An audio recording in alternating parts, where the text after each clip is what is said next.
everyone, I'm Mishka and welcome back to my channel. So in today's episode of Our Beginnings and Always, we are going to be continuing with Derek's DLC, but we are doing step 4 now. We have completed all the moments. So if you have not watched that, make sure to go do so you can catch up with us. And I also have a playthrough with Cove, so you can go see that too. But yeah, and so we're waking up here now, and we're gonna, today's Father's Day in the game. We're gonna be doing all that nice stuff, but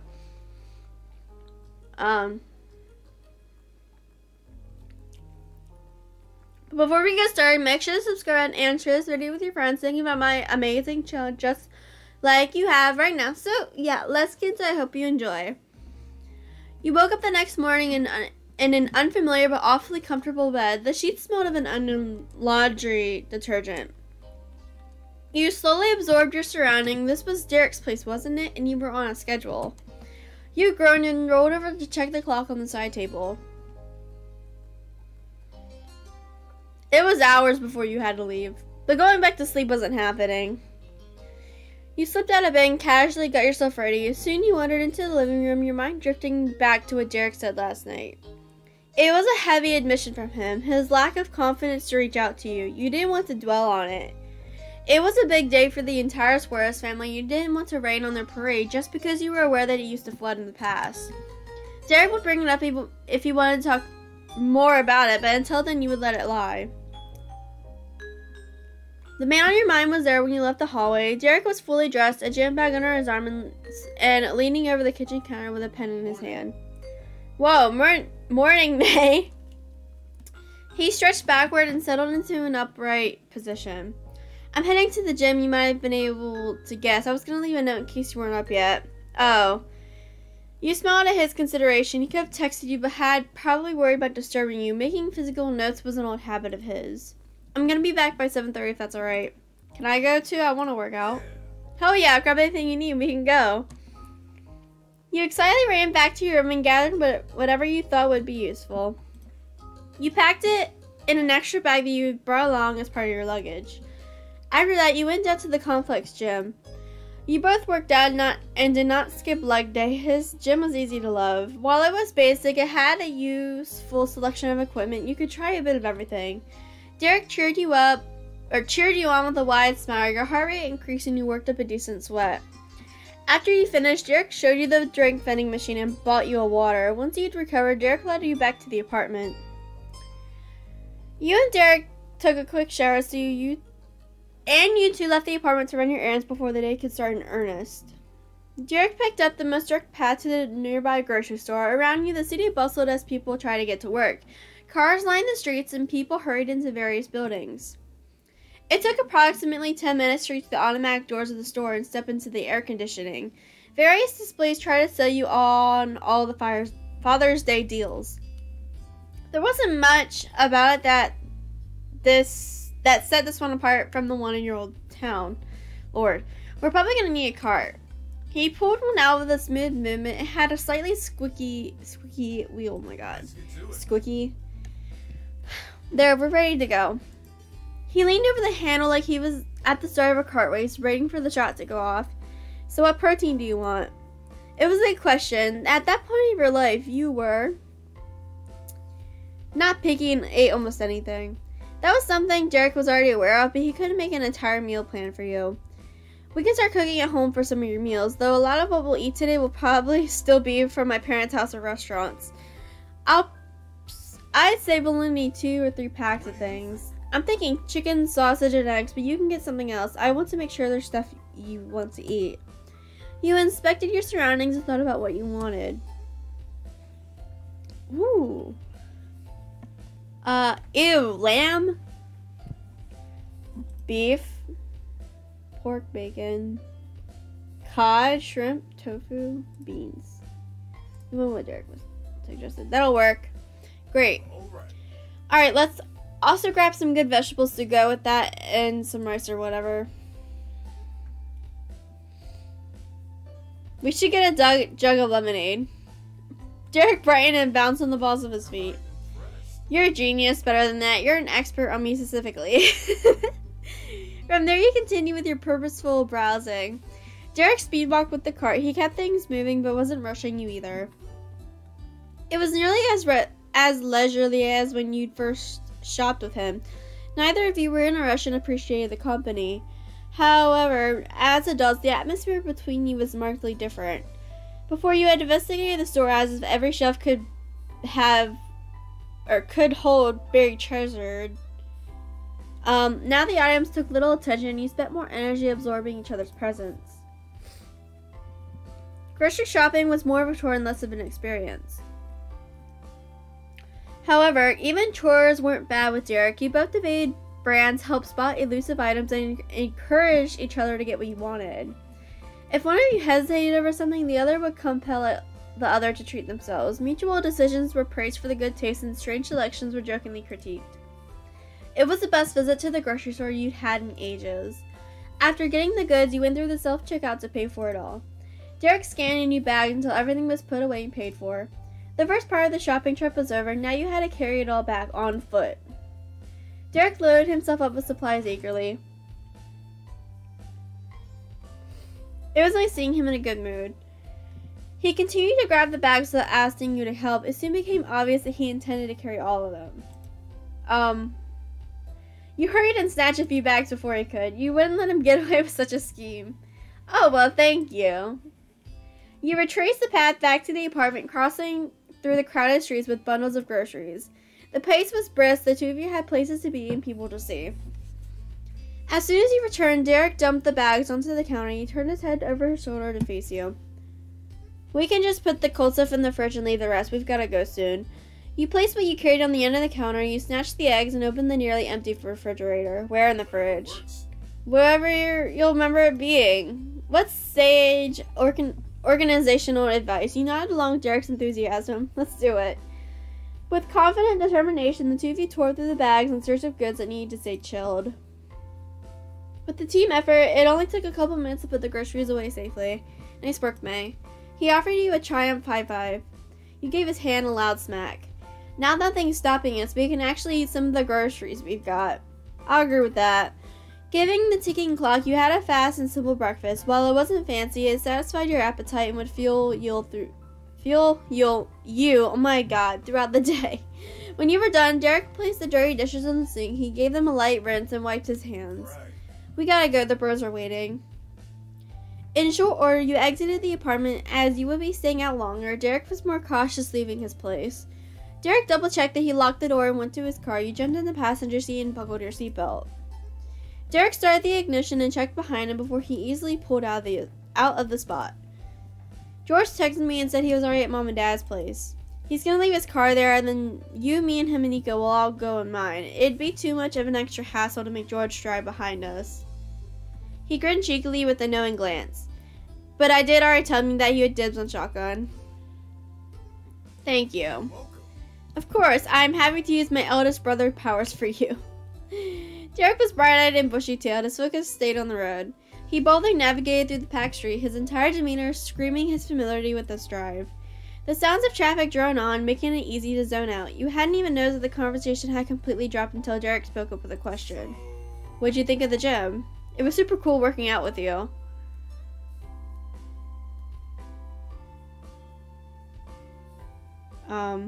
I was very impressed by it. Me too. I've been to several gyms, but whoa, none managed to combine comfort with practicality the way this one does. Derek tapped on the steering wheel. Not that I chose this apartment for the gym. It sounded like that was one of the main criteria when I was apartment hunting. Do you think Nicholas will be alright? He seemed down yesterday. Derek's positive demeanor flattened in an instant. He shrunk in on himself a little uncomfortable. You noticed that too?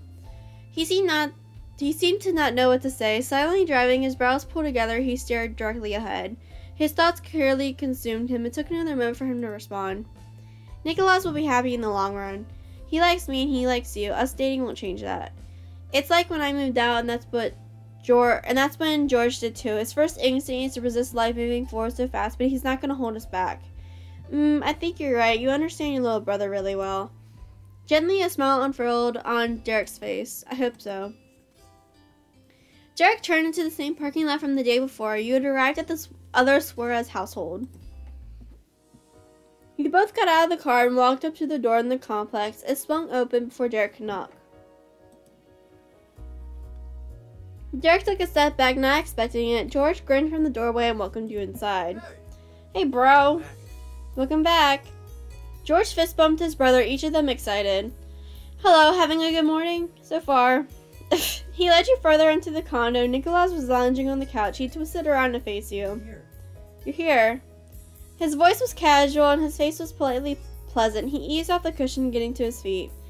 Without any particular hurry, he drifted off towards the entryway. Of course, you wouldn't miss it. You noticed Mr. and Mrs. Suarez cleaning up in the kitchen. They must have just finished breakfast themselves.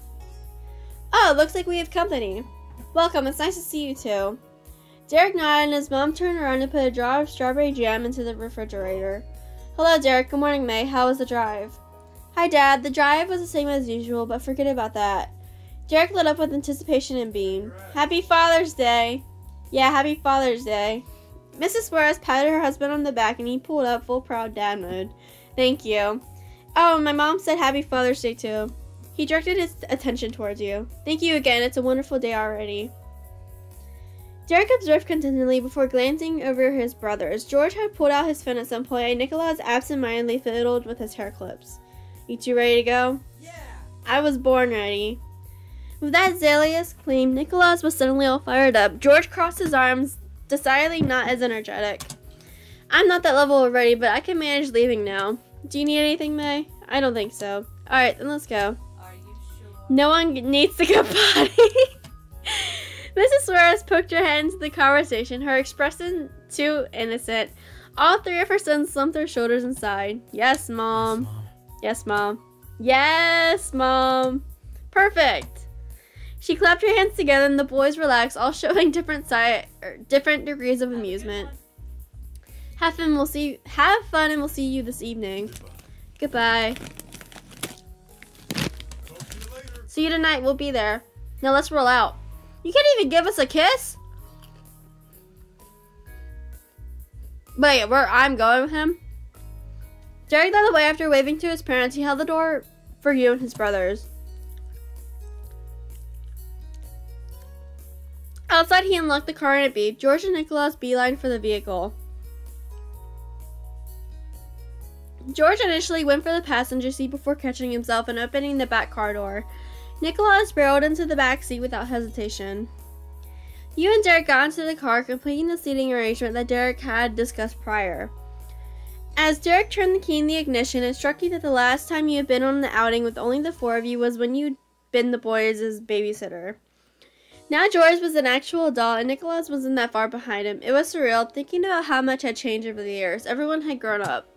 You wonder how Nicholas and George felt about hanging out with the big kids as equals. You glanced at the two through the rearview mirror, noticed Nicholas's gaze on you with an expression that you couldn't quite place.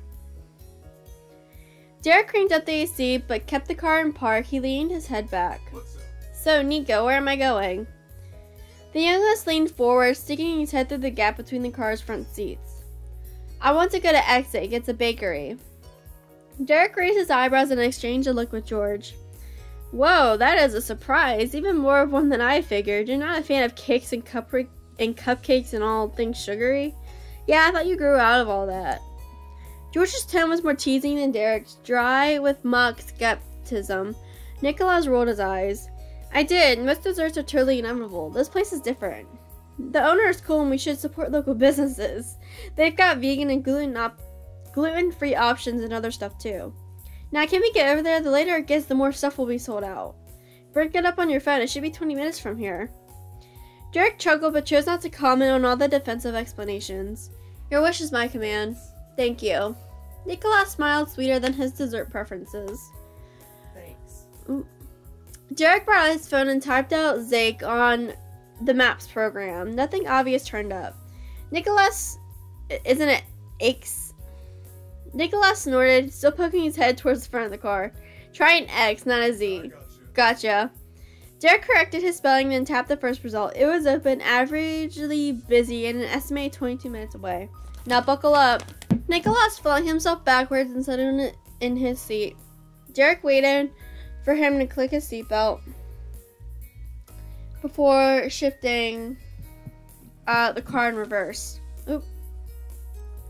George had been buckled since his brother had started the car, and you weren't far behind. You wondered if it was normal for Nicholas to need a reminder. The directions chimed in over the speakers to head east. Derek shook his head. Let me escape the parking lot first. He muttered to the mapping program as it kept giving him unhelpful instructions. Once he reached the road, it finally stopped complaining about Derek's twists and turns. George drew one of his legs up and leaned against the car door, getting comfy. If we were going to go somewhere with a bakery, we could have gone to the grocery store. Think about the convenience. No. Come on, bro. We got a car now. We can have higher standards than a grocery store's bakery section. George laughed back at him, but doubled down. I still would have picked the Neilmore supermarket. It's a classic. Derek grinned as he flicked his turn signal on. Most of his attention was on the stoplight in front of him, but he still took the opportunity to banter. Sorry, George. May and I went to the grocery store without you today. Already? Yeah, I was out of basically everything. Shoot, we missed out then. George closed his eyelids tightly and hummed in thought. Remember back when Nicholas insisted on using his allowance on a carton of eggs so he could see if cooking them on the sidewalk worked? What? Yeah, I also remember all the raw egg puddles and eating scrambled eggs for breakfast and dinner. Nicholas shrugged his shoulders high, justified by hiding his embarrassment. Inquiring minds had to know. And it was more exciting than getting an apple. George's eyes narrowed, only judging his little brother. I wanted to eat an apple and I did. My purchase led to zero regret, unlike your 𝐕𝐬𝐬𝐷 experiment. George is still borgy. I'm sorry, I can't hear that word when you say it. You smirked and thought about how much your sister had rubbed off of him. Elizabeth would be proud. The lively discussion continued through the drive. About 20 minutes later, the GPS chimed that the destination was on the right. Derek turned into a packed row of shops. Above one of them, a bright pink sign with electrified swirled letters proclaimed itself as 𝐳𝐸. I don't know how to say that. 𝐳𝐸. It grabbed your attention, standing out amongst the more sedated signs around it. Nicholas shimmied in his seat. Derek found a parking space among the street and carefully parallel parked. Enough cars zoomed past on the street that Derek and Nicholas didn't feel safe opening their doors. You and George got out first and waited on the sidewalk for the two to crawl through. Nicholas stifled his laughter as he watched Derek contort himself over the gear shift. The spot had a meter, so Derek paid for 30 minutes worth of parking. We should be in and out, right? You're not planning to have a whole meal here? Definitely not. Then that'll work. Despite the minor bumps getting there, all the boys were visibly thrilled. You were delighted. Nicholas fussed with his hair and readjusted his romper. Once he had straightened it back out, he nodded at George, who had waited by him. Derek marched ahead of the pack, and you were certain that he was going to hold the 𝐳𝐸𝐸 door open for everyone. You rushed ahead to open it first. Derek approached the doors as expected, but you whipped your arm past him to grab the handle. He stood in place stung. You took advantage of his confusion, pulled the door, and held it. You gestured to the others to go in. After you. Derek remained glued to the ground, still awkwardly processing that you sniped the door from him. George and Nicholas did not have that trouble. They strolled past, finding the event hilarious. Thank you, May. Yeah, you're too kind. You nearly tapped your foot while waiting for Derek. Finally, he responded, raising his chin and smirking. His competitive side took over. His posture relaxed in the way a tiger did before pouncing. Thank you. He walked in, but kept his short gaze entirely focused on you. Then he winked. You got me. Don't plan to make it a habit. You knew that only May wouldn't be as easy to beat him going forward, but that was fine with you. You followed the boys and let the door shut behind you. The swinging of the door as it closed jingled a sprightly bell. It set the tone of the place immediately, a classy yet cozy atmosphere that was full to the burst, and with warm and inviting scents of most everything was some shade of pink or cream. If the owner could have made the green leaves of live plants around the room a delicate baby pink instead, you didn't doubt they would have. The four of you went over and clustered together near the front of the shop. Today's freshly made confections sat perfectly aligned rows inside a glass display. Each had its own paper dolly underneath. No other customers were inside at that time, but you weren't alone for more than a minute. The bell had announced your arrival, and the sound drew someone out from the back. Ooh. They blended in with the store style so exactly it had to be intentional. Their softly pointed face was painted with expertly applied makeup that could rival the pristine details of the cakes on offer. That was framed by a few strands of shoulder-length pastel pink hair. The rest of it was propped into a fancy updo with floral accessories. As glamorous as the employee was, they weren't too good for a homely apron to protect their pretty clothes from the messy behind-the-scenes work that lovely big treats demanded. A shiny purple button on one strap had their pronouns printed out in black letters. They/them. They greeted the small crowd with a gentle, amiable smile. Welcome to 𝐸𝐬𝐸. Thanks for coming by. My name's 𝐸𝐸𝐸, the head baker, and I own the shop too. Hey. Sup, 𝐸𝐸𝐸. Wait.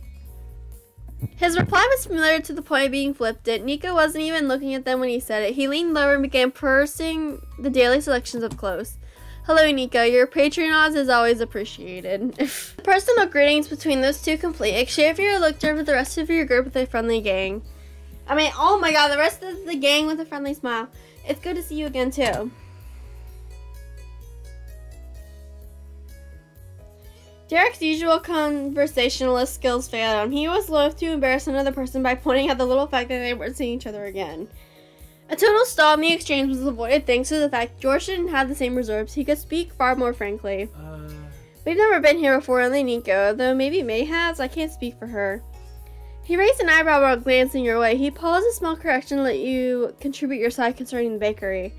You shook your head at the possibility of this being a repeat spot for you. As far as you knew, 𝐸𝐸𝐸 didn't even exist the last time you were in the city. This is my first time. That's what I thought. You don't know us. 𝐸𝐸𝐸's grin was undaunted. Y'all are stupid, because y'all literally met when y'all were kids. Stupid. That might have been the customer service skill, but Nicholas snickering maliciously in the background gave away that something else was likely the reason for their calm reaction to George's directness.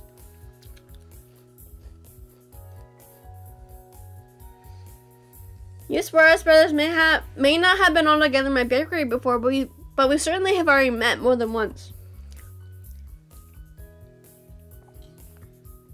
Four eyes went wide and two mouths grimaced at the same time in the same way.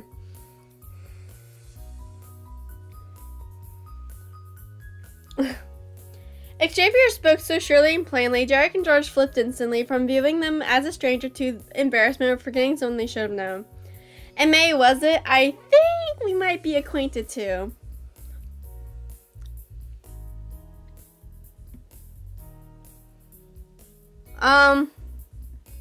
It certainly hit you what they meant.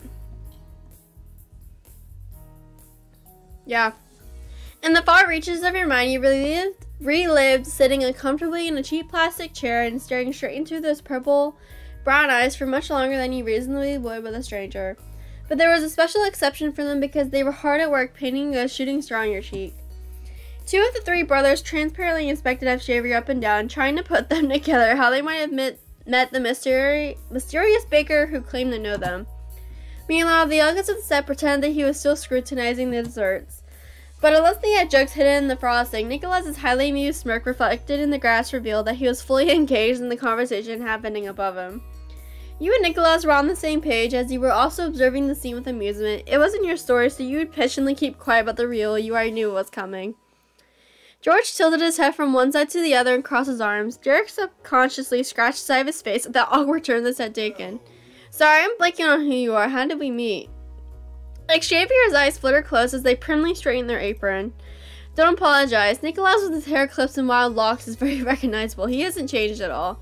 If I only saw one of you as adult in isolation, I doubt I would have realized who you were either. As adults? That one point jumped out at George so distinctly he spoke it back to 𝐸𝐸𝐸 as if he was Nicholas mimicking Derek.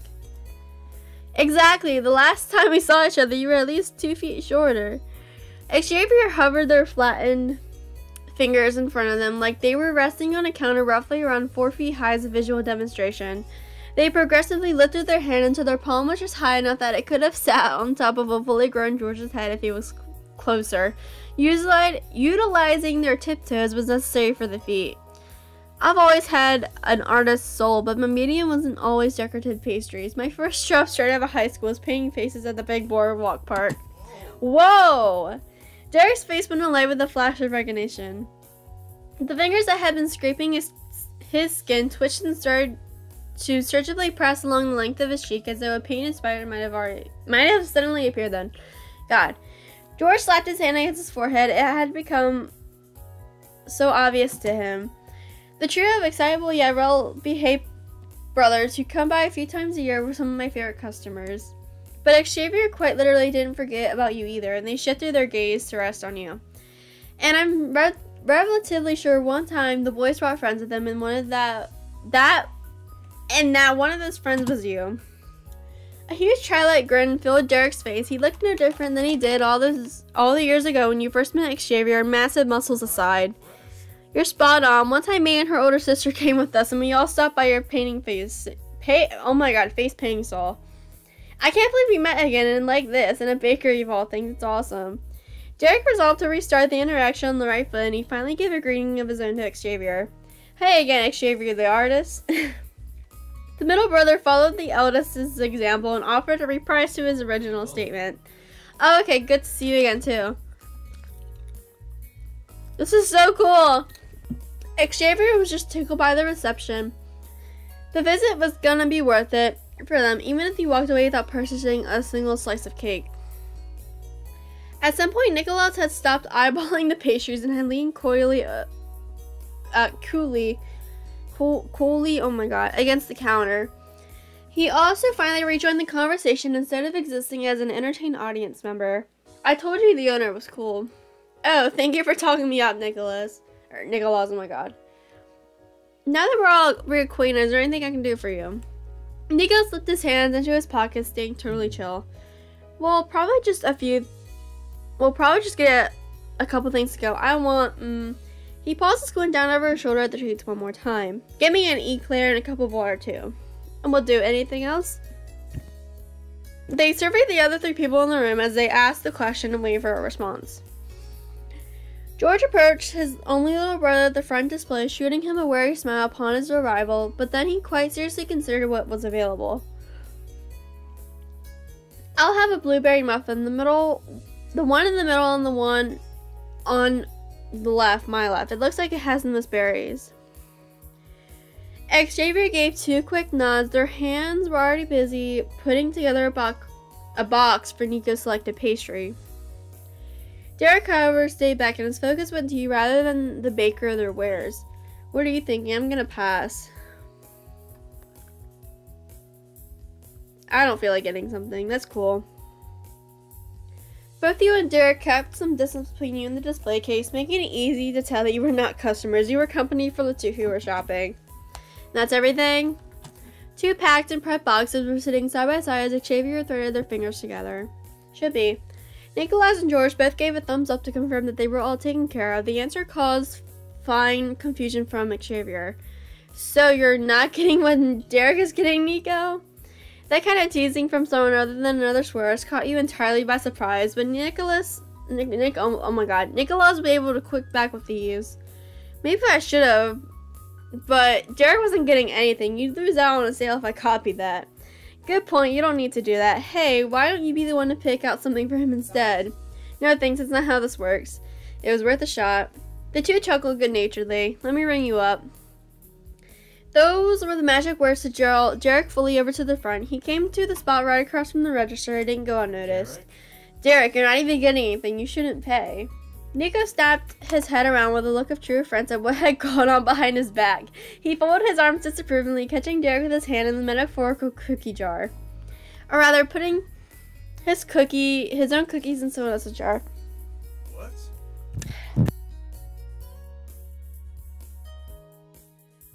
What?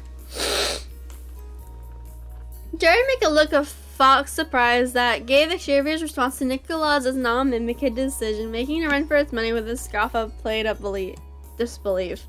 You can't take away my oldest my oldest child privilege of treating my little brothers. The middle and youngest warriors share concerned glances with one another, their brows knit and their frowns salty. However, their brotherly nonverbal communication gradually softened their expressions. Their eyes carried the message they needed, and soon they were shrugging in acceptance. Derek gave a winning grin and pulled out his awaiting wallet. He was forever their big brother after all. The treats were paid for, and Xavier carefully passed over the crisp white boxes to the rightful owners. The X-like logo was printed in, of course, pink ink across the top flaps. They also handed over a cup of water for Nicholas. Nicholas, oh my god.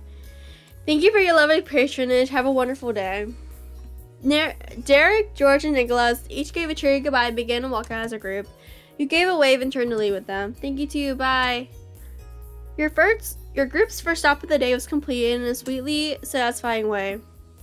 Everyone got back into the car, same seats as before, and no one had even put their seatbelt on before George asked a very reasonable question. What are we doing now? Derek checked the back seat through the mirror. Yeah, what now, Nico? Nicholas crossed his arms behind his head, thoughtfully staring out the window. All eyes stayed on today's decision maker. He considered long and hard in the hot car about how to use his power. In the end, he went for his old default. The teen leaned in all the way and popped his head through the gap between the two front seats. He glanced back and forth between you and Derek with one fuzzy brow arch. What did people do when you were teens? What? Way to make it sound ancient. We're 23.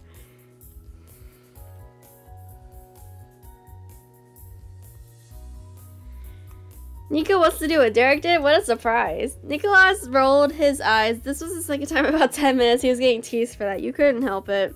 But he pressed again. I mean, what was the place to be when you weren't babysitting me and George? Derek tapped a finger against the steering wheel.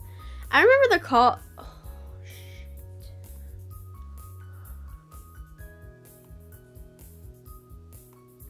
I remember the mall being super cool when I was still in school, but that started to die out, huh? The mall? Really? Sparkles began to twinkle in Nicholas's eyes like a twilight sky. Yeah. The word was a nostalgic whisper. His gaze drifted off to somewhere in the distance. Hey, May, remember when Miss Priest brought you, me, and Cove and Lee to the mall and just took off so we were on our own? I thought that was such a bad idea, but it was a ton of fun. Those were the days, totally. George shrugged a single shoulder, buckling himself in for the ride. I've only ever gone there with Mom to get some new clothes. I don't remember it being better than any other store, but if it's what Nico wants to do, I don't mind. Let's go. Nicholas slumped himself backwards and bounced on his seat. He stayed still just long enough to lock his seatbelt into place. The mall it is. 2 more clicks followed as you and Derek put your seatbelts on. Derek pulled out and you were on the road once more.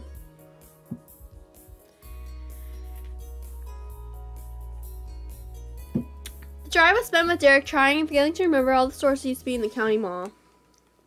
He listed several off, but he had no idea how many were still open in the year of 2021, or if they were even real store names or he was mixing the words up. His little brothers reveled in the laugh-inducing, floundering explanation of the magical mall of his youth. They took bets on how many of the shops they'd actually see when they got there. George guessed that only about 3 of them would be there if they ever existed. Nicholas declared that every single one of them would be there, even the ones that definitely sounded made up. Derek, reasonable as always, went down the middle with his own recollection and guessed that you'd be able to find half of them there. You announced that Derek wouldn't be right about any of them. All 3 brothers snickered at that.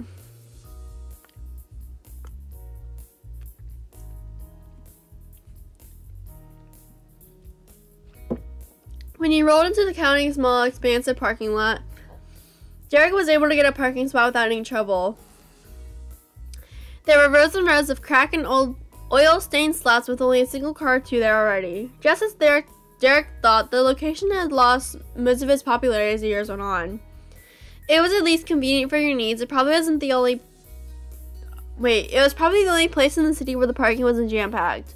The 4 of you filed out of the car, crossed the lot, and passed through the towering front doors.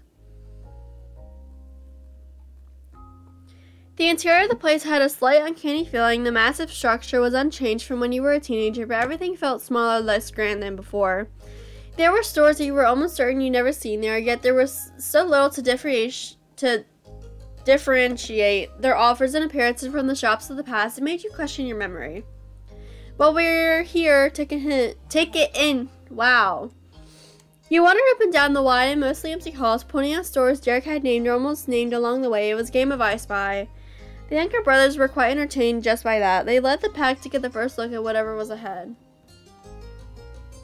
Derek and you lingered behind and gave appropriate reactions whenever one of the boys shouted out a store name that matched Derek's recollection or one that he had failed to note. The two laughed and waved back at you while you cheered and booed at them. When you neared the end of the aisle, there was a break in the store names that could be announced. Derek used that moment to whisper a joking remark. It feels like we're babysitting again, huh? It does, but they'll get grumpy if they hear us say so. You're right, but they won't. They're too distracted. He winked and picked up the pace. Nico and George had drifted further away from his watchful eyes, and a responsible babysitter couldn't let that happen.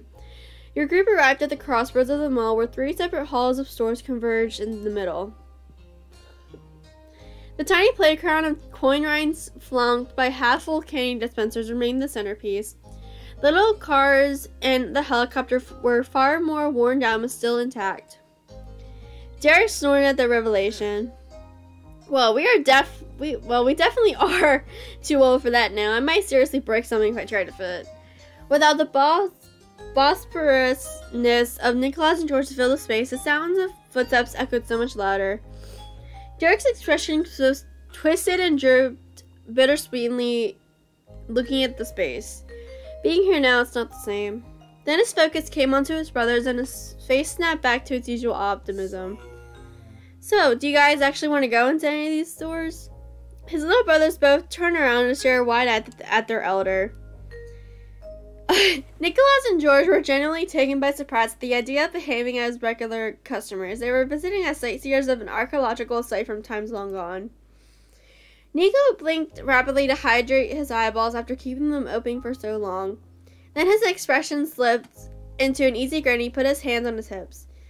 Yeah, I'll try it. He scanned the rows and rows of stores with new, refreshed eyes. A target was quickly acquired. Nicholas pointed an outstretched hand at a black-walled skater shop. I want to look at that one. George had come to face an entirely different direction. He'd mulled over the suggestion silently and was gazing with consideration at a bookstore with huge glass windows that showed off not only the books on sale, but other wares like board games and figurines. The unspoken difference of opinion didn't escape Derek's attention. He spoke with full authority, truly dusting off those old babysitter instincts. Hey, this is me and I want you guys going off on your own. You're not little kids, but we're here to be together and there's time to see more than one place. We'll take turns. Okay. Automatically and obediently, George and Nicholas replied in unison. They were good kids. Is there someplace you or May want to go? Derek didn't hesitate. He jerked a thumb over his shoulder at the video game shop. That's what I want to check out. May? All 3 Suarez brothers watched you questioningly, each wondering the same thing. It was hard to say without knowing for sure what the options even were. But luckily, the center section had a handy 8-foot tall map that was in ball zone with easy to follow categories and lists of store names. I don't know how to say that word. It was a veritable cheat sheet for the little game, and you were glad the 2 younger boys found stores they wanted without needing to peek at it.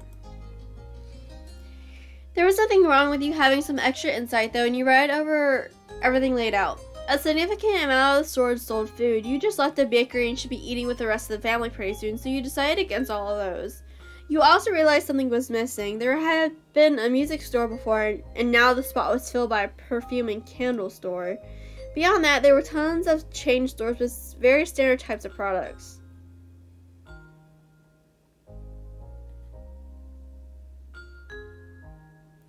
Makeup store.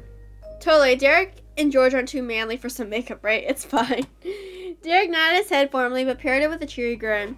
We've got a plan. Together, you stopped in at the makeup place. You checked over the offerings available. Most of it was stuff you could get anywhere else, but there were some decent sales going on. You were able to pick out one thing you wanted to buy. The Suarez brothers gave approving thumbs up.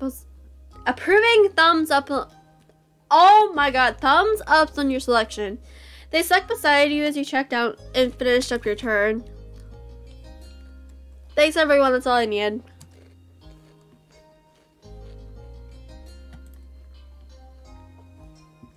Derek confidently strode into the local game shop with his younger brothers flanking his sides.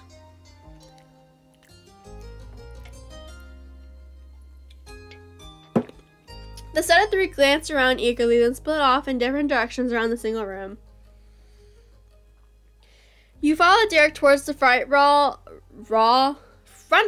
wall while George and Nicholas went to the back corners. He bounced up and down on the pads of his feet like a kid in a candy store. We should totally get something. Sure, what console do you have? None, not right now at least. A conspiratorial gleam shone in his shifting green eyes. While watching his bag, Derek inclined his face closer to you, put a hand to the side of his face, and shared his real plan with you. I'm gonna convince Nico to let us borrow his Switch. I know he got one last year just for himself. I don't know what I don't know is all the game he owns. That's no longer a problem now. We can pick up whatever we want here, something that we could play together. Oh, we need an extra controller too. He chattered along with poorly restrained excitement, smiling sweetly at you as he did. Derek could have gotten a digital download of a game instead, but there was no need to spoil the fun of picking it out in a real store.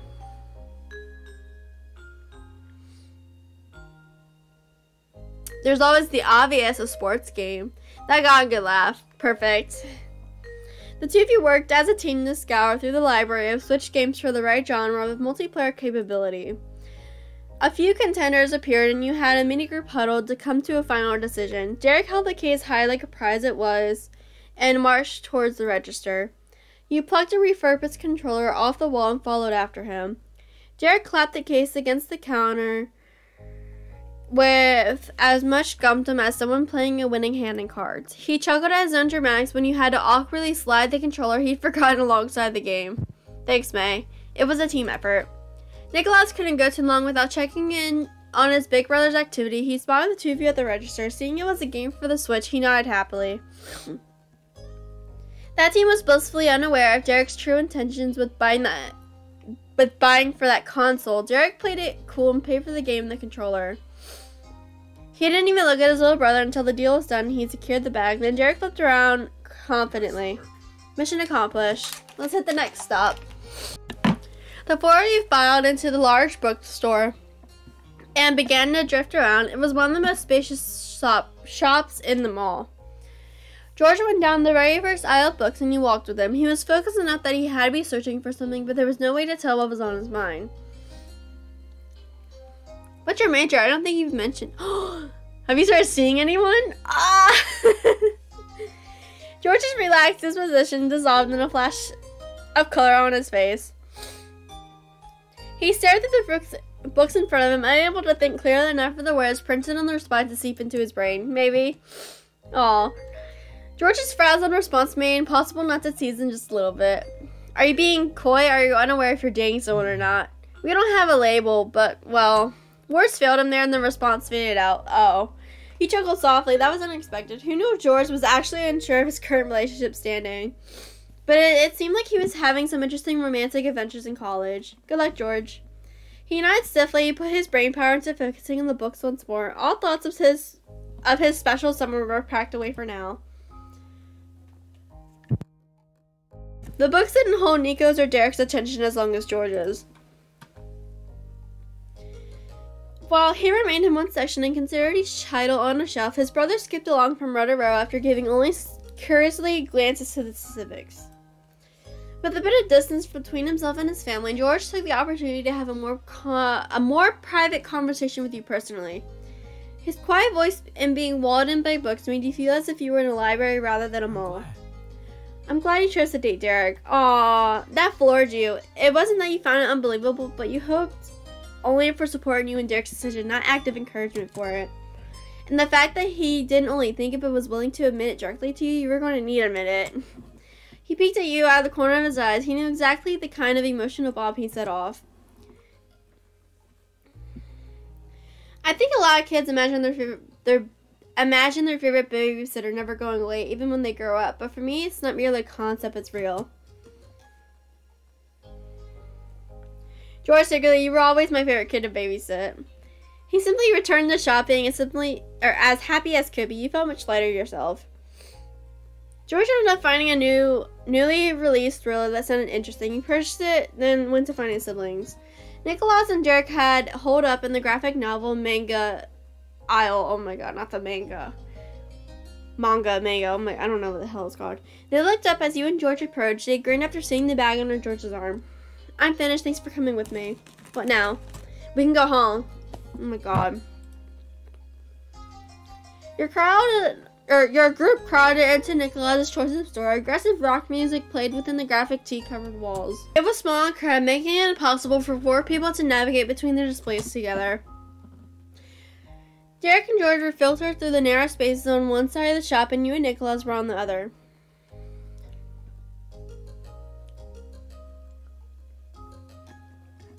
The claustrophobic atmosphere didn't faze Nico. He lackadaisically surveyed the scene, stopping only when he came across a shelf of slip-on shoes.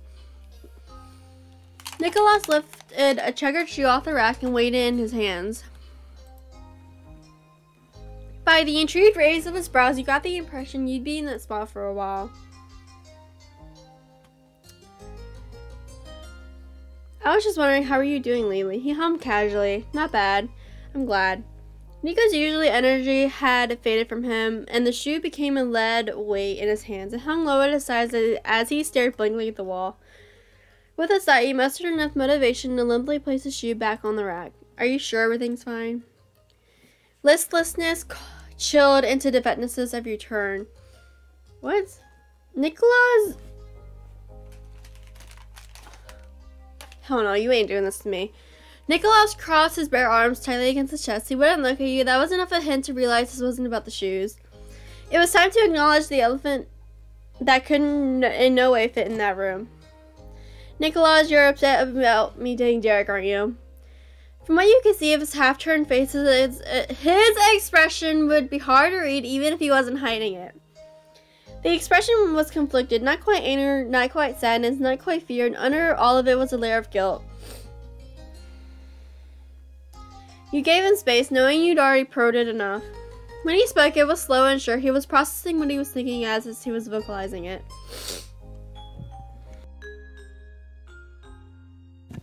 I didn't want you to break my brother's heart since he obviously likes you, and I don't wish that Derek never met anybody who he liked. And I like you too. I thought we were friends like you were friends of him. Nicholas worked himself up more and more at confronting this part of his feelings, but his turmoil quickly fizzled out. What? But I don't know. Now that you're really together, you're probably going to stay together, and I don't know. He drooped like a match that had a bucket of water dumped over it. I've never had a real girlfriend, and Derek could be going off to make his own family, and who knows how soon.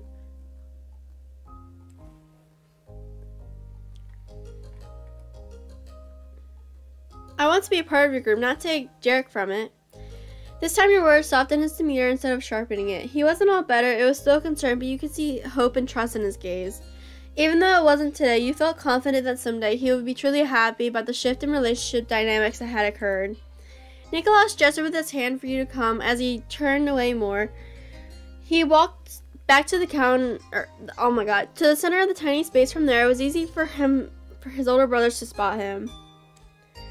Derek and George waded through the merchandise, pressing in from all sides, almost knocking over a couple things on the way. It was a rough place to be for a couple of large adult men, but they didn't have to worry about that for long. I'm done with this, he announced with a shrug. Nico hadn't gotten anything. He'd only wanted to satisfy his curiosity. Thank God. Okay, we've had some good stops, but it's getting late. We've got to go home now. Nicholas genially accepted the end of the trip. Fine, thanks for bringing us to this old place. A warmth came to his voice as he concluded his statement. It's cool that we got to hang out together. The sweetness brought a huge grin to Derek's face. He placed a hand on Nicholas's head as he'd done for many years. I'm glad we did this too. Nicholas beamed at those words. The only thing better than having fun with his family was knowing that his family was having fun with him as well. In high spirits, he slipped out from under Derek's hold and threw an arm over George's shoulder. The middle brother linked his own hand around Nico. The affection between all three had only grown stronger as the years had gone by. Everyone ambled towards the exit, feeling fulfilled. As you approached the door, George began to speak. Did anyone notice Derek won the bet? About half the stores he mentioned were real in there. Yeah, that's right. Nicholas stuck out a peace sign and cheered victoriously despite not having one himself. Something even better had happened. Obviously, if Derek wasn't right about all the stories he talked about then, he'd be right about how many stories he'd be right about now. Derek shook his head with a laugh at the exaggerated description from his biggest fan. Thanks for believing in me. Always, bro. Boo. You win some, you lose some, May. All the loose threads have been tied up and you left them all behind. You got back into the shotgun seat and strapped in for the drive back to the Swears home. When everyone was set, you were on your way. It was a peaceful ride, mostly quiet. After the long excursion out, a rest was in order. But it only lasted for the first leg of the trip. Eventually, the soothing rumble of the car was harmonized with oh my god, I can't say that. With the gentle sounds of Nicholas humming joyfully to himself. And only a second later, that was followed by the heart-wrenching gasp. The eldest brother instantly stiffened in his seat. What's up, Nicholas? My 𝐸𝐬𝐬, it's disgusting. The 𝐸𝐬𝐬. Fart. He ran that piece of information through his mind. The facts of the situation clicked into place. It melted. Nicholas whined at the tragedy of it all. Derek was right again and he let out a nervous chuckle. What did you think would happen? It's a cream-filled dessert that's been sitting for hours in a locked car during summer. I didn't think anything, it just happened. I figured you were going to eat it on the way to the mall. I forgot about it. There were plenty of questions and comments coming from both his brothers, but there was little Nicholas could say in defense. You twisted in your seat to check on the youngest. The sight was pitiful. He was slouched in his seat, gazing down into his box full of regrets. The suffering couldn't be ignored. George was compelled to offer a solution to protect Nicholas from the consequences of his actions. You can have mine, it's still fine. It's a little soft, but warm muffins are good. Nicholas tucked his knees up and gripped the box more tightly. A new dessert sadly couldn't undo what had been done. I don't want that. I ruined mine. It's inedible. The solemnness brewing in the back seat was cracked by a bold declaration from the very front. I'll doubt that. Pass it over.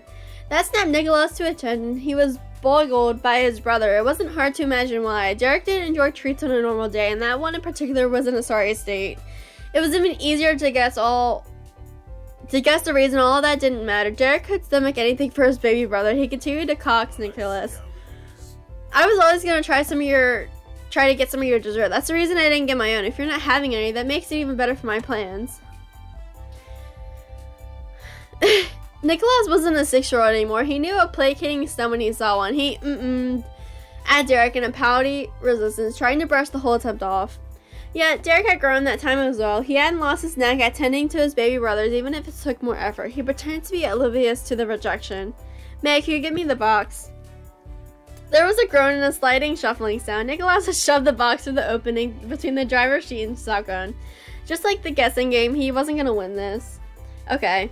You took the exit box from Nicholas and brought it up to the front. The lid was already open. You got a peek at the 𝐸𝐬𝐬 puddle. Yeah. It was only about half as tall as it had originally been. The structure of the tree had collapsed in on itself. The paper doily underneath was entirely coated in liquefied chocolate frosting and pastry cream. You held the 𝐸𝐬𝐬 out towards Derek. Your fingers sunk into the sides of the overheated pastry with no resistance. They were immediately covered in sticky ooze bleeding out from the inside. There was no way to do what you wanted to do without getting messy, but it was the path you had chosen. You made your best attempt to avoid having the car suffer for the same fate as your hands as you inched the 𝐸𝐬𝐬 towards Derek's head. Whoa. The unexpected confection floating in Derek's peripheral caught him entirely off guard. He gripped the wheel harder while enthralled whispers could be heard from the two audience members. You were sure he might have had something to say yourself, but he kept himself composed and casual. He was driving and his little brothers were watching. Thanks, man. That makes it easier.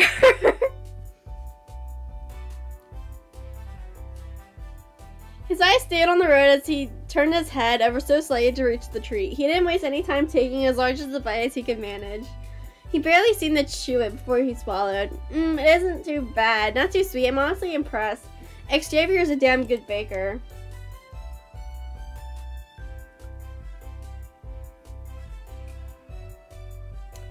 You gave the box back to Nicholas. The 𝐸𝐬𝐬 was placed back down and you returned what remained to the dessert of the dessert to its original odor. He poked at the remnants inside. After all that, he couldn't help himself and scooped some of the mushy mess out and gave it an exploratory taste. Nicholas grinned as soon as it hit his tongue and let out a heavy sigh when he swallowed it down. It's pretty gross. As true that was, there was a breathy chuckle threaded into his words. Not so long ago, he'd been as droopy as the 𝐸𝐬𝐬 herself. Now he was starting to perk up. There was one person left who didn't take part in the event. He stayed quiet no longer. Could I try it too? Totally, it's all yours. The box was unceremoniously dumped into George's legs. He awkwardly grabbed it to keep it from falling onto the floor. George gave a snort. Thanks. Don't mention it. There was still plenty to go. Derek got a third of it down, but Nico's contribution was much more minor and it was quite a lengthy cut of confection. George wasn't going to drag things out, however, and he managed to squash all that remained into a single bite. His face became coated in the goopy mix of frosting and cream and dissolving puff pastry. That was the only trace that survived after George's 𝐸𝐬𝐬 massacre. Nicholas's laugh burst out harder and louder than before. He was both amazed and horrified. When I said it's yours, I didn't mean you had to eat the whole thing like that. Thanks to the team effort, none of the 𝐸𝐬𝐬 went to waste. No soggy clouds remained over anyone's head. The trip home came with good moods all around. And soon you'd reach your destination. Nicholas and George jumped out of the car right away.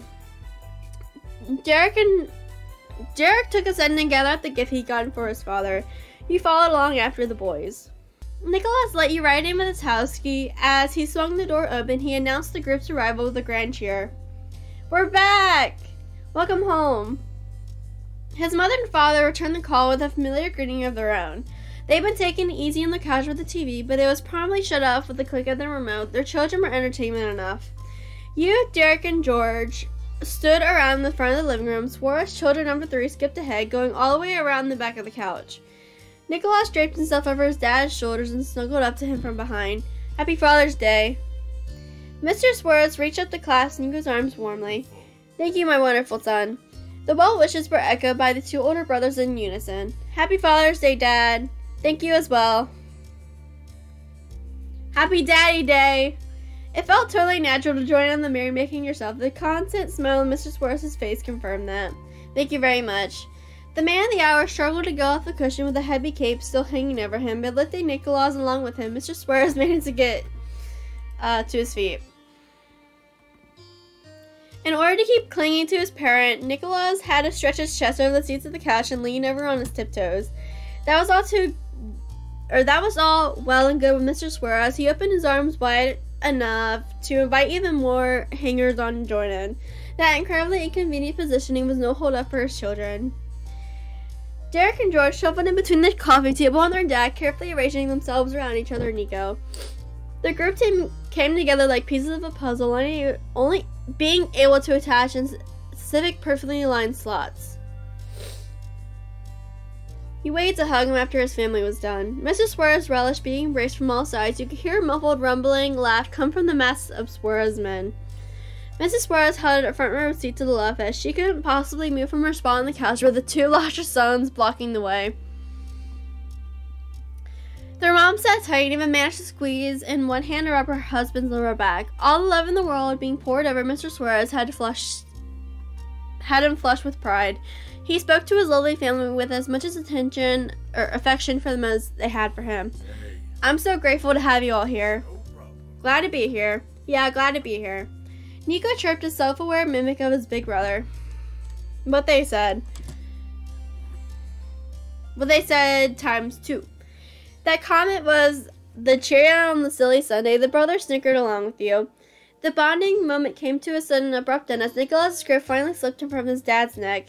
He collapsed like a broken bridge and sprung face forward into the back rest of the couch with the puffing gas. His long hair spilled over everywhere.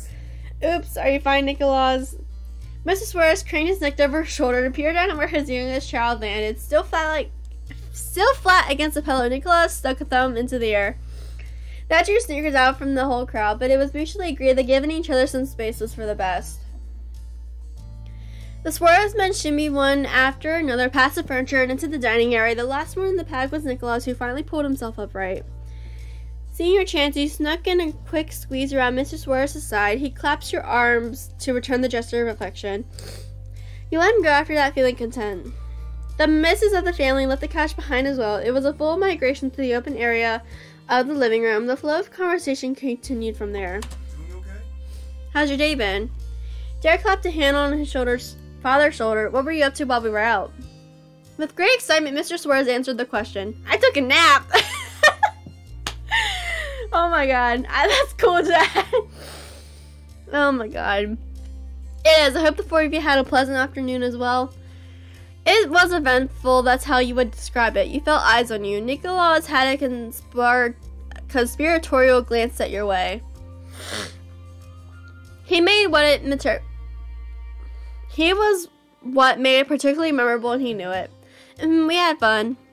We made the most of it. George and Derek both nodded, not needing to add more than that. Good to hear it.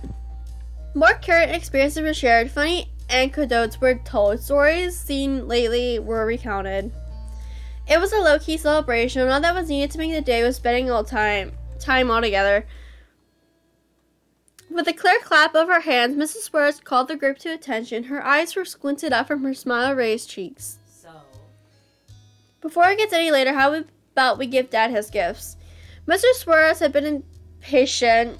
He waited for someone else to bring up the topic. Now that his wife had, the dam holding back, swirling excitement rushed open. Yes, I'd like my gifts now. Let's do it. I'll be right back. I hid my gift in Nico's room. Oh, sure, we can wait, but not long. That was tacked on to Derek's statement good-humoredly, though not entirely as a joke. Don't worry. I got it. George flippantly gestured a hand over his shoulder, dismissing his dad's impatience, but the speed he walked at was brisker than a normal indoor pace. Derek's hand automatically came to rest over his pocket. He patted the box safely tucked inside. Why George had to stick the gift inside someone else's bedroom became all too obvious when he re-entered the hall. A bouquet of beautiful flowers was spilling over the arms cradled around it, all wrapped up in a pretty bow. Ooh. It was a fitting choice as a thrilled smile bloomed on the recipient's face. The middle son clutched the bouquet closer to his chest. A few petals brushed against his cheek. Sorry I couldn't get this into a bag, so here it is. Everyone knows what I got, and it is beautiful. Thank you, Junior. Right, it's cool. You deserve to go first for a change. I can live being second. If George had been worried about stepping on anyone's toes, those fears would have been completely assuaged. But that wasn't his concern. As Derek chuckled, George shook his head. For a change, Derek, you let me go before you more than often than you go first. Derek had another answer ready without missing a beat. He laughed even more. They were keeping up the tradition. And this is for you, Dad. Derek brought out the sleek package and held it for the toy gang. Mr. Swears plucked it up gladly. He tucked the bouquet under one elbow while pulling off the top of his new present. A tie. I'll use this often. Thank you, Derek. You're welcome. You're welcome, Dad. Mrs. Swears rubbed Derek's back, watching her husband admire the accessory. That would look great on the new shirt I got him. She winked knowingly and headed off the questions that statement might bring. I let him open that one earlier so he didn't have to wait all day before presents happened. No wonder he'd been so well behaved. He had preemptively mollified. Mr. Suarez whistled innocently, shuffling around the tie in the box. Thank you again, my loving wife. He was fully basking and reveling. Meanwhile, his supportive partner took the initiative to bring out a vase for George's flowers. They looked even better fully spread out on the glass. As usual, the last person to take the stage was Nicholas with a wide sweeping of his arms. my gift is my wonderful presence. And it is wonderful indeed. It was no joke. Mr. Suarez looked upon Nico warmly. The temptation to baby the baby of the family was too strong. From the sidelines, the three other members of the family exchanged shrugs and weary smiles. After the highest point of excitement with the gift-giving, the casual get-together wound down even more. You, the trio of Suarez brothers and their father, were also around the dinner table, shooting the breeze.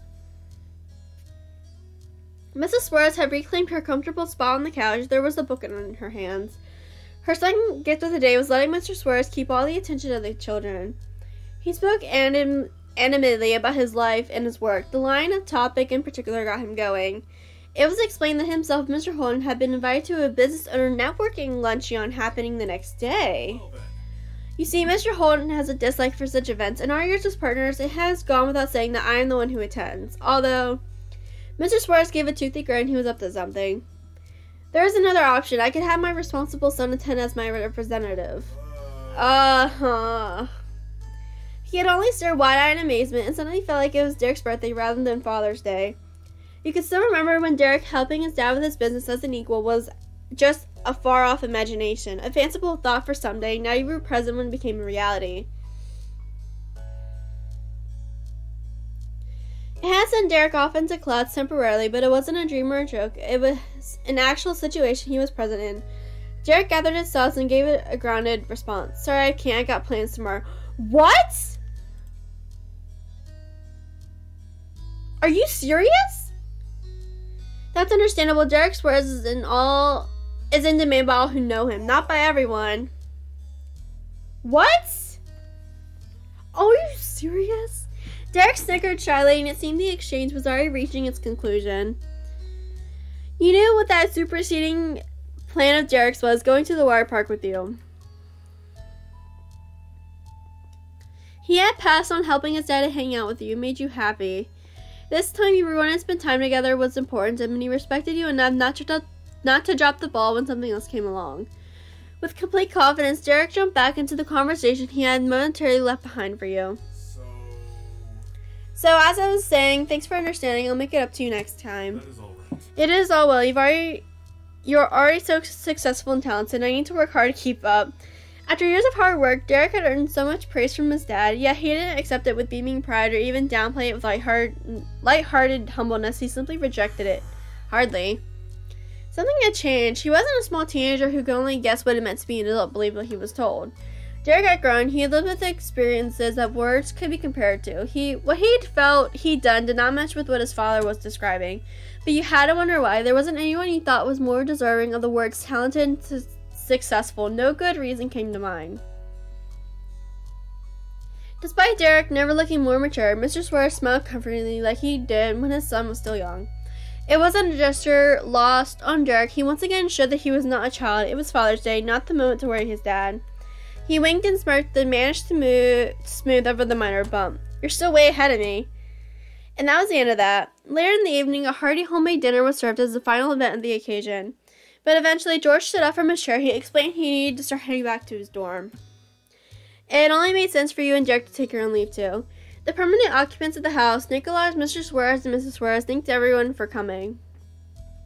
One last set of Father's Day well wishes were given, farewells were exchanged, and then it was time to go your separate ways. Derek pointedly pushed ahead and opened the door for George and you. He didn't move a muscle until you walked past. He'd won that round. His parents and youngest brother stood by in the living room for the entire time.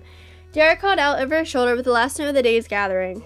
Have a hell of a day, everybody. Thank you for letting us be here. Then he followed you and shut the door behind him. As soon as you both climbed into the comfortable seats of Derek's car, he was ready for a new adventure. What's the plan now? We've got what's left of the day to ourselves. I'm not sure. You had intended to really consider the question, but not a single thought had chance to fully form before Derek sent disconnected mental threads flying without a shout. Oh, shoot. What's wrong? His head knocked against the back of the seat and slid forward. Oh, I didn't get the console from Nico. That's what we could have done, obviously. We'd already have everything set up, almost everything. Derek offered an apologetic grin. That's fine. A lot was going on. We tried. A for an effort, huh? Yep. I'll take it. He scraped himself up and off the chair, choosing to lean over the steering wheel instead. Another day, then. It'd be way too awkward to go back up there and beg Nicholas for a switch. That's something we've got to place move. But without it, there's not much to do at the apartment. Ward switched it off. His mind was working without another interruption. Yours was as well. The loudest sound in the cabinet of the still car was Derek drumming his fingers against the steering wheel. What did you want to do? That was the question. You had a starting point. It was worth considering not just what to do in general, but what you could do while you were there in that location. The location, of course. You couldn't be far from the big park your mom sometimes took you to. The same place Derek frequented with his brothers. We could start by the big park or the normal park to you. Totally, that'd be perfect, and I know exactly how to get there. Buckle in. He didn't have to tell you twice. You snapped the seatbelt into place for a ride. Anticipation steered in the air, and the car switched to life. Then Derek pulled out onto the street. The park was even closer than you'd guessed because mere minutes after you come up with the plan, it had been executed, and luckily there were a few free spots in the parking lot. Parking at the park was no trouble. Derek did a hop, skip, and jump out the door, around the back, and went inside the popped-open truck. He rummaged around for a minute before slamming it shut. You joined him outside and spotted immediately where the mini pit stop was for. He locked his car with a clinker in one hand and tucked under the other arm was a well-worn soccer ball. Everything was ready. You and Derek leisurely wandered down the path towards the heart of the park. When you officially arrived at your destination, the sun was barely peeking over the horizon. It wasn't quite dark yet, but shadows were starting to fully embrace the scene any minute. Scattered clumps of strangers enjoyed the summer evening all around the perfectly trimmed field of grass.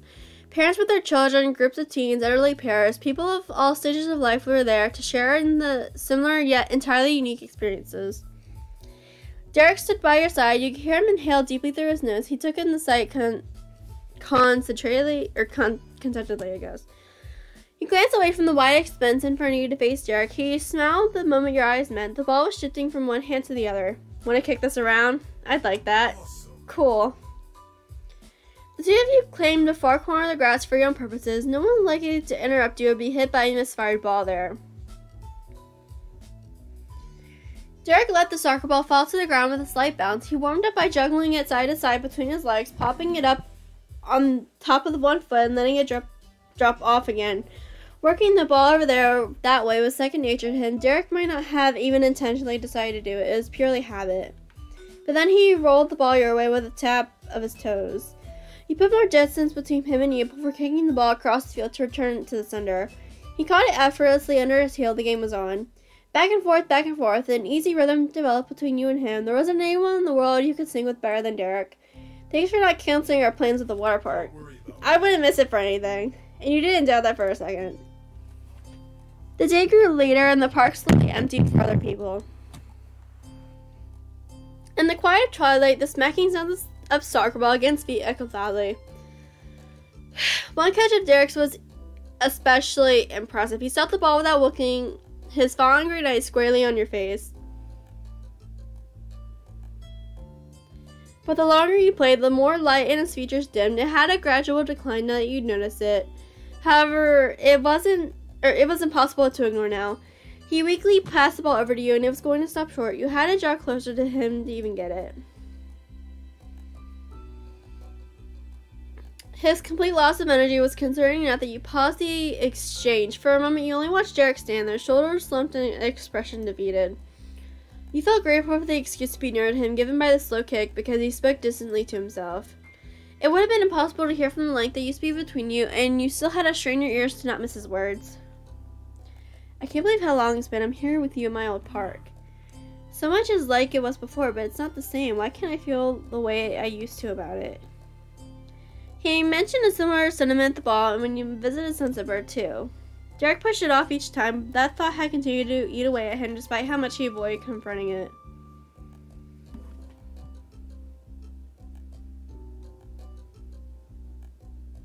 You waited for him to say more. He would when he was ready and you were right. After a few more passes, Derek had a familiar question for you. Hey May, want to hear something embarrassing about me? You pointedly sent the soccer ball over and pointed the ball putting the ball literally metaphorically in Derek's court. He pressed the ball under his heel and stared at you just as hard. Distance lamp flickered on around the park. The darkness in Derek's features was contrasted even more strongly when lit up from behind. It was much later than you realized it was. You know my life story, most of it at least. I wanted to be good at sports and I tried. In high school and college, I put my all into that. After that, there's not a lot of ways you can go further with it. You can coach or teach or aim to go pro. I had that chance. I could have tried out to make playing an actual career. Really? That was incredible and left you entirely stunned. And all the calls you'd had during the time you'd been here with him, he never hinted at anything like that. That's right. He owned up to the admission with deeply furrowed brows and a self-directed sneer. Maybe I would have made it in the minor leagues, maybe even the majors. Maybe I would have face planted, but I didn't get far enough to find out because I quit. He twisted away from you with a pained shout. Derek struck the soccer ball off towards someone with all his strength. It shot into the distance, vanishing completely in the inky skyline before you ever saw it start to slow. Derek stared at where the old ball from his much younger days had gone, even though it was truly and thoroughly gone. I gave up and left, and that's it.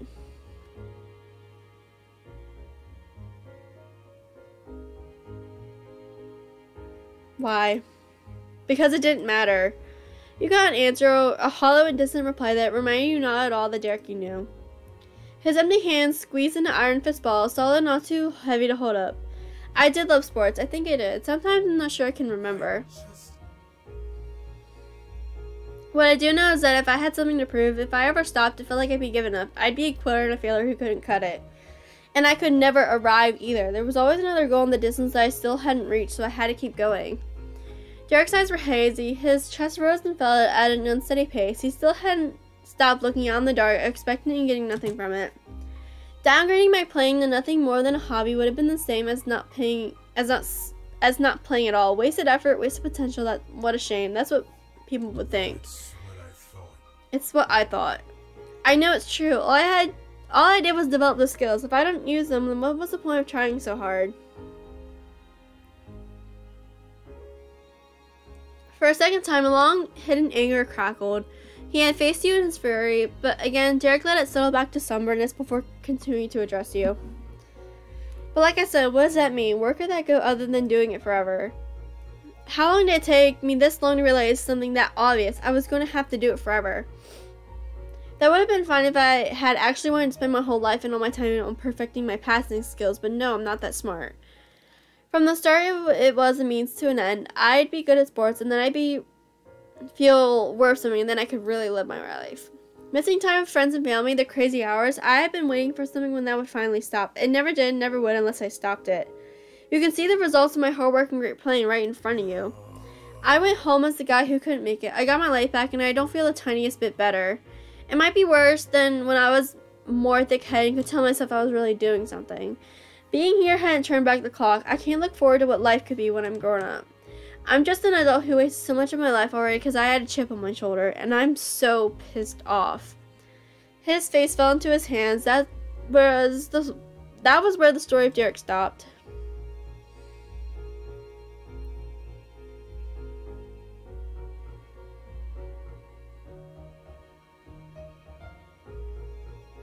Oh my god. You resolved to reassure him somehow. If there was one person in this world who deserved to hold his head high, it was Derek 𝐍𝐸.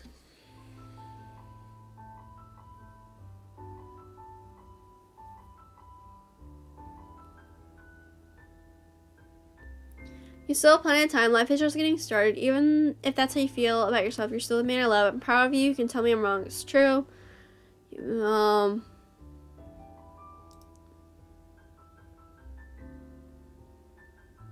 Carefully, Derek's face lifted. His shoulders remained bowed.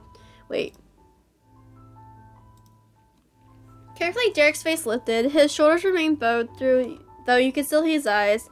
Regardless of what you saw in them, but you had his attention. You're irreplaceable to your family and to me.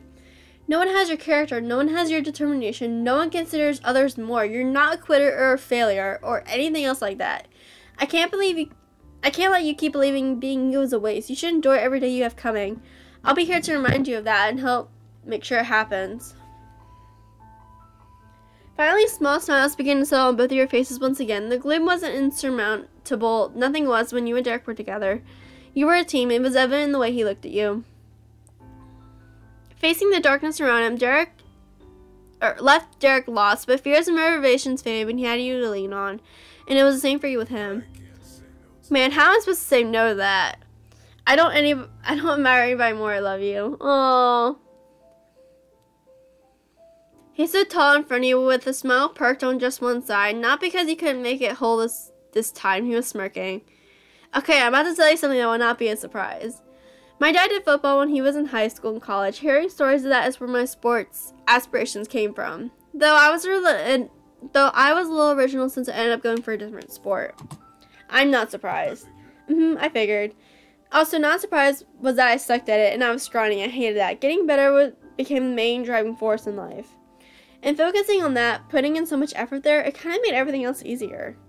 Being the oldest, having responsibilities in my families, having to be reliable, it felt less scary when there was an even bigger goal to hit. Everything else was nothing.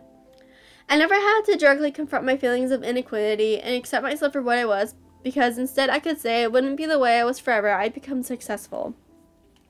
But I put proving myself and being talented over being happy. I missed so many things. I barely let myself see you. And there was no way I could have started a relationship when I knew I wouldn't have been able to prioritize it as much as I should. You deserve better. But things were happening. You were there through all those years. I think that's what really hurts. I could have just been happy the whole time. Derek's words disappear as a whisper in the dark. His eyes closed and he took a moment of silence to mourn the life he might have known if he had the confidence to go for it sooner. You never had to prove yourself to me. Your voice reached Derek. His eyes fluttered open, unafraid to face what was ahead of him. I know, May. I wish I let myself believe it sooner, but I do now. Oh, you kissed him. After everything he felt, Derek could definitely use a gentle touch. You wanted to make sure he knew you were there. He pressed his lips against yours as soon as you brought your arms around his neck. His body was welcoming and solid against yours. You hoped your presence was as reassuring to him as it was to you. Oh, you're so cute.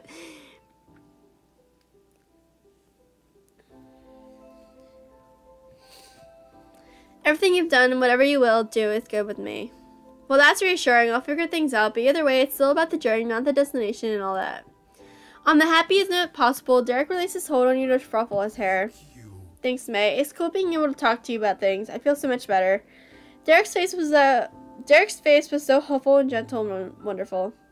You're really good at the girlfriend thing, huh? I'm ever impressed. Oh my god, Derek, shut up.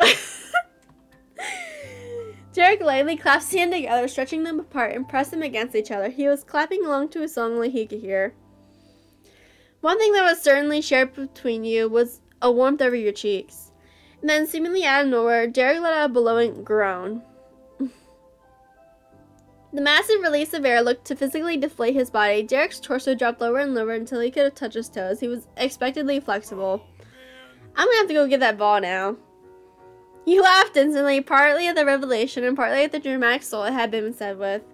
Still bent in half, he had stuck his hands against his hip and twisted his head up so you could see him wink.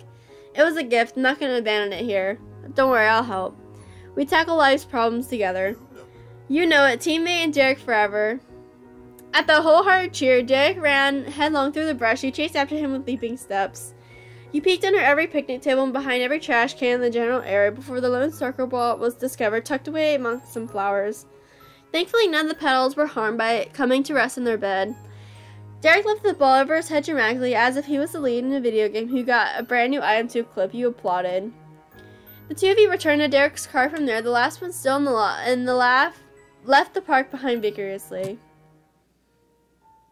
You shuffled back into the silent apartment after another long day out. When Derek hit the light switch and illuminated the space, he began to chuckle airily. Oh. The first sight that greeted you was counter spilling over with unsorted bags of malicious dry goods. They remained right where you left them in the rush of that morning, patiently waiting for their turn to be put away. Even though you saw Derek put them there with your own eyes, their existence had entirely faded from your mind. All you'd been imagining when stepping through the door was a free and clear path to your room in the apartment and the cozy bed that was included. Your thoughts were spoken aloud, though not by you. I forgot about those. He scratched the top of his head like he was staring at a blackboard covered in algebra. But he cleared away the initial bewilderment with a firm clasp of his hands. Derek held them clasped together while glancing at you. You can go get ready for bed. I'll put them away real quick. I'm gonna feel uneasy trying to sleep if I know this still isn't done. You're such a neat freak, but I'll help, you laughed. It's reasonable to me. It's so wrong for these poor girls should be left out in the cold for the whole night. That's exactly what I called reasonable. Time to put them to bed. His brows pinched with a twinge of regret that his problem was becoming yours. However, you didn't need to explain again how that was what you wanted.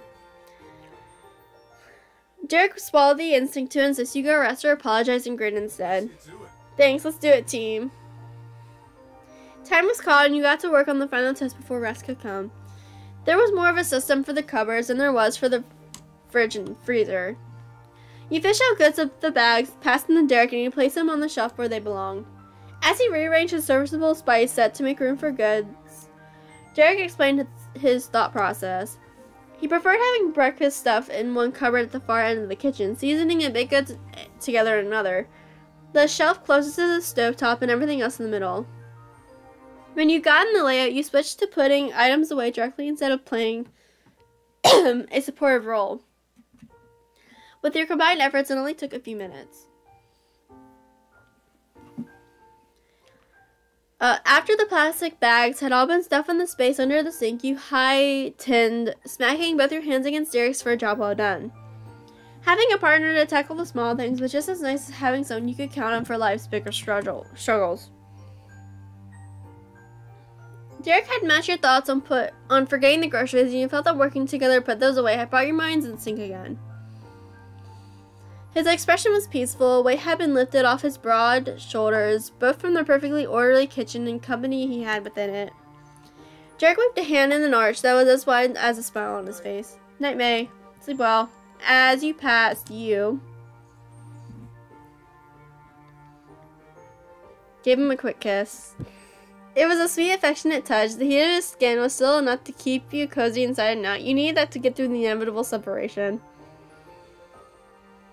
That left Derek frozen in place, watching you go, so dreaming that perhaps he'd already fallen asleep while standing there.